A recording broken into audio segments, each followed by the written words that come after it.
scouts got a story about a player that they liked that maybe not everyone was really high on, and he turned out to have a very productive NFL career. Well, who was your player? This was okay.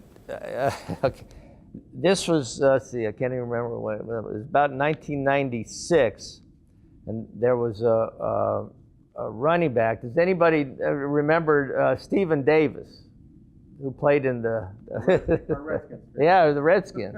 Okay. Anyway, he was at Auburn, and I enjoyed going down to Auburn because they had a good running back all the time. Almost every year you went into Auburn, there was a running back. Well, that particular year, the head coach there, you remember that? No, the head coach at Auburn had died, retired, and they brought in Bobby Bowden's son. What's his? Terry Bowden. Okay, and he wanted to run a wide open offense, pretty much like the Florida State offense that they were running. Well, this running back, Stephen Davis, he was going into his senior year, and he didn't really fit into the type of offense that Terry Bowden was running.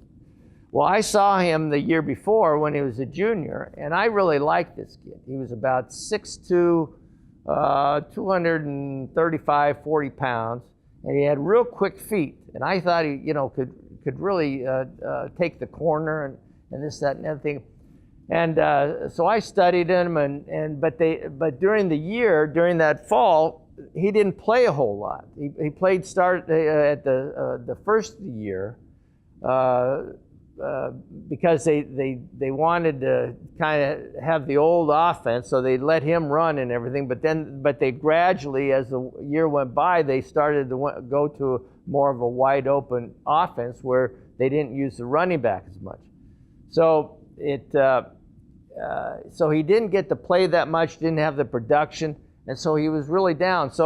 But I really liked him from the year before, and he still, I thought he caught the ball well in the wide open offense when he had a chance to play, but he wasn't they didn't use him as a power back that I kind of liked.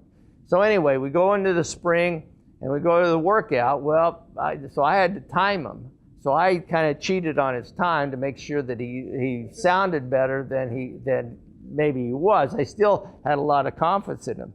So anyway, then we get into the draft discussions, and I graded him a first-round draft pick, and I was the only one. So all the buddy that my kind of cohort that saw him also, he thought he was a third or fourth-round pick, and so, but I thought he was a first-round draft pick. So, but they weren't going to take him the first round. I knew that. So about the second and third round, I started going up to Charlie. I said, "Hey, Charlie, don't forget my guy."